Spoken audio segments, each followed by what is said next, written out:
اعوذ باللہ من الشیطان الرجیم بسم اللہ الرحمن الرحیم۔ اللہ کے فضل و کرم سے البقرہ آیت نمبر 38 کی تلاوت کرتے ہیں۔ قُلْ نَهْبِطُوا مِنْهَا جَمِيعًا فَإِمَّا يَأْتِيَنَّكُم مِّنِّي هُدًى فَمَن تَبِعَ هُدَايَ فَلَا خَوْفٌ عَلَيْهِمْ وَلَا هُمْ يَحْزَنُونَ۔ قُلْنَا کہا ہم نے، اہبطوا اتر جاؤ، منہا اس سے، جمیعا سب کے سب، فَإِمَّا پھر اگر، یَأْتِیَنَّکُم آئے تمہارے پاس، منی میری طرف سے، ہدن کوئی ہدایت، فمن تو جس نے تبعا پیروی کی، ہدا یا میری ہدایت کی، فلا تو نہ خوفن کوئی خوف ہوگا، علیہم ان پر، ولا ہم اور نہ ہی وہ، یحزنون غمگین ہوں گے۔ جنت سے نکل جانے کا حکم ہمارا بدستور قائم رہا، اس کے لیے ہدایت تھی کہ ہماری جانب سے تم پر ہدایت اور رہنمائی کی راہ حق کھولی جائے۔ جو کوئی اس ہدایت کی پیروی کرے گا، اس کے لیے کسی طرح کا غم و فکر نہیں ہوگا۔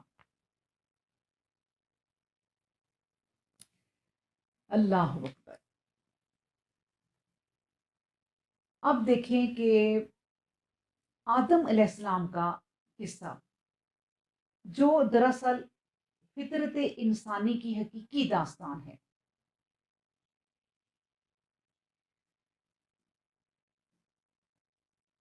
چونکہ آدم علیہ السلام کے اطمینان قلب کا باعث وہی کلمات تھے جو اللہ تعالیٰ کی طرف سے الہام کیے گئے تھے۔ اس لیے آئندہ کے لیے یہی قاعدہ کلیہ بنا دیا گیا کہ انسانوں کے عزم و ارادہ میں قوت و طاقت پیدا کرنے، فطرت اصلیہ کو خارجی اثرات اور ضلالت سے بچانے، اللہ کے حضور قلب سلیم کے ساتھ حاضر ہونے کے لیے اللہ تعالیٰ اپنے انبیاء و رسل کو مبعوث کیا کرے گا۔ ان صحائف و اسفار آسمانی پر ایمان لانا ہر انسان کا فرض ہوگا، جو ان پیغمبروں پر نازل ہوں گے، اور ان الہامات کا مقصد یہی ہوگا کہ اس کے اندر جذبات صادقہ کی تولید ہو، دعا کو بہترین وسیلہ فلاح و کامرانی کا خیال کرے، اور خالق و مخلوق کے تعلقات اور روابط میں کسی قسم کی کدورت پیدا نہ ہو۔ اسی موضوع پر دوسری جگہ اللہ سبحانہ و تعالیٰ قرآن میں ایک جگہ روشنی ڈالتے ہیں کہ یا بنی آدم اما یاتینکم رسل منکم یقصون علیکم آیاتی فمن اتقی واصلح فلا خوف علیہم ولا ہم یحزنون۔ آگے تک یہ آیت ہے کہ اس میں فرماتے ہیں اللہ سبحانہ و تعالیٰ کہ اے اولاد آدم، جب کبھی ایسا ہو کہ میرے پیغمبر تم میں پیدا ہوں اور میری آیتیں تمہیں پڑھ پڑھ کر سنائیں، تو جو کوئی اس کی تعلیم سے متنبہ ہو کر برائیوں سے بچے گا اور اپنے آپ کو سنوارے گا، اس کے لیے کسی طرح کا اندیشہ نہ ہوگا، نہ کسی طرح کی غمگینی ہوگی۔ اور جو لوگ میری آیتیں جھٹلائیں گے اور ان کے مقابلے میں سرکشی کریں گے، تو وہ دوزخی ہوں گے اور ہمیشہ دوزخ میں رہنے والے۔ اچھا، میں آپ کو یہ بھی بتا دوں کہ اس میں جو فلا خوف علیہم ولا ہم یحزنون کی بات ہو رہی ہے کہ ان پر کوئی غم نہیں ہوگا، کوئی خوف نہیں ہوگا، تو یہ غم جو ہے اصل میں اس دنیا کا غم اور فکر نہیں ہے، یہ وہ قیامت کا غم اور فکر ہے کہ جب ایک ماں دودھ پلانے والی اپنے بچے کو، دودھ پیتے بچے کو زمین پہ پھینک کر آگے بڑھ جائے گی، یہ اس دن کا خوف ہے۔ اس دن بھی کئی لوگ ایسے ہوں گے کہ جن پر کوئی خوف اور غم نہیں ہوگا، یہ اس غم اور خوف کی بات ہو رہی ہے۔